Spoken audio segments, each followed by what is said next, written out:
अस्सलाम वालेकुम, कैसे हैं सब। उम्मीद करती हूँ सब ठीक ठाक खैरियत से और मज़ों में होंगे।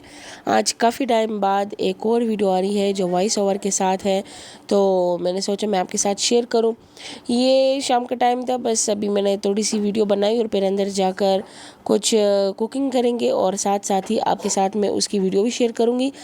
अच्छा जी, आज मैं देगी स्टाइल में चिकन कौरमा बनाने वाली हूँ और मैंने कहा कि ये सारी वीडियो डिटेल आपके साथ शेयर करूँ। जो इसके टॉप सीक्रेट्स हैं, जो इसका देख पे जिस तरह कौरमा बनता है उसी तरह वीडियो बनाकर आपके साथ शेयर करूँ, और जो जो इंग्रेडिएंट्स इसमें जाते हैं वो सब भी आपके साथ शेयर करूँ। तो अगर आप चैनल पर नए हैं और पहली बार वीडियो देख रहे हैं तो चैनल को सब्सक्राइब करें, वीडियोस को लाइक करें, शेयर करें, ताकि हर नई आने वाली वीडियो आप तक पहुंच सके और ये ज़बरदस्त सा कौरमा देखें और आप भी इंजॉय करें। वीडियो को एंड तक देखें, इसमें एक सीक्रेट इंग्रेडिएंट्स जाने वाला है जो कि हर किसी को पता नहीं होता, तो इसलिए वो मैं आपके साथ शेयर करूंगी। जो देग बनाते हैं, देगों में वो वाला इंग्रेडिएंट डालते हैं और उसके साथ फिर सालन की जो खुशबू होती है, जो टेस्ट होता है, वो उसके साथ बहुत इन्हेंस होता है और बहुत ज़्यादा अच्छा बनता है। तो सबसे पहले मैं तकरीबन 2 चिकन का बना रही हूँ और 2 चिकन हम लोग ले लेंगे। अच्छा, तो हम सबसे पहले चिकन धोने के बाद यहाँ पर ऑयल रखेंगे तेज़, और इसके लिए कुछ मसाले हम लोग कौरमे के लिए रखेंगे अलग। ये जायफल और जावित्री रखेंगे, थोड़ा सा अजवाइन, सौंफ और ज़ीरा, इन सबको अच्छी तरह से ग्राइंड करेंगे और तेल अच्छी तरह से गर्म होगा। फिर उसके बाद हम इसमें चिकन के पीसेस डालकर उसको तेज़ आंच पर थोड़ी देर के लिए कलर आने तक छोड़ेंगे।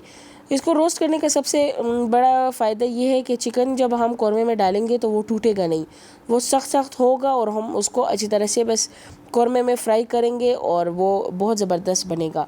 अगर आप इसको फ्राई किए बगैर डाल देंगे तो फिर चिकन जो इसके कौरमे का जो ये सालन होगा उसमें ये सारे ये टूट जाएगा। अच्छा जी, चिकन जो हमारा हो गया, अभी हम अलग से ऑयल रख देंगे पतीले में और उसमें हम लोगों ने जो जो चीज़ें डाल के फ्राई करनी है वो भी मैं आपके साथ शेयर करती हूँ। सबसे पहले हम लोगों ने इसमें इलायची डालनी है, लौंग डालने हैं और कड़ी पत्ता। ये सारी चीज़ें हम डालकर तेल में अच्छी तरह से इसको फ्राई करेंगे। जब ये अच्छी तरह से फ्राई हो जाए, इसकी खुशबू आना शुरू हो जाए, तो फिर हम इसके ऊपर प्याज डाल देंगे। प्याज आपकी मर्ज़ी है, आप इसको चॉप भी डाल सकते हैं, आप इसको ग्राइंड करके भी डाल सकते हैं और साबुत भी डाल सकते हैं। मैंने इसमें साबुत डाले थे, आप इसको अलग से भी प्याज डाल सकते हैं, मतलब आप ब्राउन करके अलग रख दें, उसका पाउडर बना लें, मतलब उसको ग्राइंड कर दें और जब कौरमा तैयार हो जाए एंड में भी आप उसको डाल सकते हैं। वो वाले तरीका भी बिल्कुल ठीक है और इस तरह भी ठीक है। मैंने इस तरह बनाया था। प्याज जैसी इसमें ब्राउन हुई तो फिर मैंने जो दही इसमें डालनी है उसमें मैंने इसको डाल के ग्राइंड कर दिया। अच्छा, इसमें जो बाकी घर के मसाले जाएंगे उसमें लाल मिर्च पाउडर है, हल्दी है, सूखा धनिया है और थोड़ी सी कश्मीरी लाल मिर्च है, और साथ ही हमने जो मसाला बनाया था वो है। और 1 चम्मच हम कौरमा मसाला डालेंगे, किसी भी ब्रांड का हो, आप सिर्फ 1 चम्मच डालेंगे, ज़्यादा नहीं डालना। इसको ज़्यादा नहीं डालना, हम लोगों ने घर के मसालों से ही बनाया है तो इसलिए आपने सिर्फ 1 चम्मच डालना है, ज़्यादा नहीं डालना। यहाँ पर हम लोगों ने लहसुन अदरक का पेस्ट डाल दिया और जैसे ये फ्राई हो जाए तो हमने इसके ऊपर सारे मसाले डाल देने हैं। जो हमने ग्राइंड किए था वो भी डालेंगे, जो हम लोगों ने अलग लिए वो भी डालेंगे। जैसे ये थोड़ा सा भुन जाए तो हम लोगों ने इससे प्याज अलग करके दही में ग्राइंड करना है। दही को भी हम लोगों ने साबुत नहीं डालना, दही को पेंट के डालना है, उसका क्रीम फॉर्म बना के डालना है। अगर आपने दही को साबुत डाल दिया तो वो सारा पट जाएगा और सारा दानेदार बनेगा, जो हमें नहीं चाहिए। हम लोगों ने बिल्कुल इसका अच्छा सा पेस्ट बनाना है और फिर हम लोगों ने उसको लिक्विड उसका बनाकर फिर हम लोगों ने डालना है।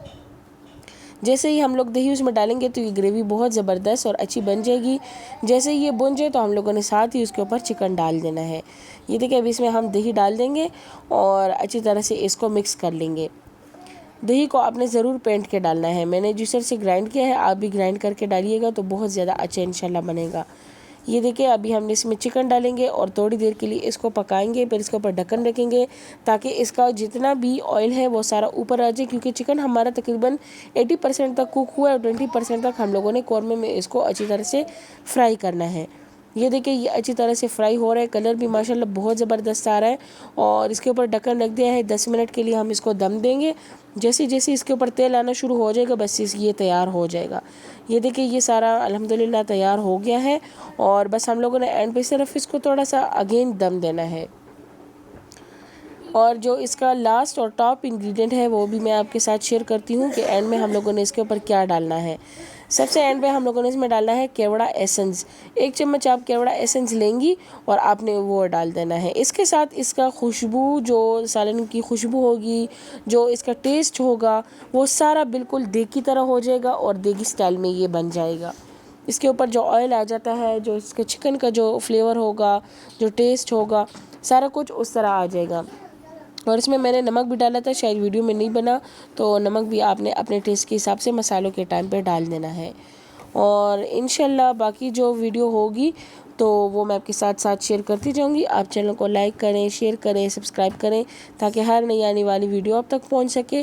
और कमेंट बॉक्स में मुझे बताएं कि आपको कौन सी वीडियोस अच्छी लग रही हैं, क्या आपको अच्छा नहीं लग रहा, ताकि हम उस पर भी काम करें और साथ साथ ही आपके लिए अच्छा अच्छा काम करके लाते जाएं। ये देखिए इसके ऊपर जो ग्रेवी बनी है, इसके ऊपर जो ये इसका ऑयल आ गया है, ये बहुत ज़्यादा ज़बरदस्त था। इंशाल्लाह मैं नेक्स्ट वीडियो में मिलूँगी आपके साथ एक नई वीडियो के साथ, एक नई रेसिपी के साथ, या शायद एक नई जगह के साथ। तब तक इजाज़त दीजिए। अल्लाह हाफिज़।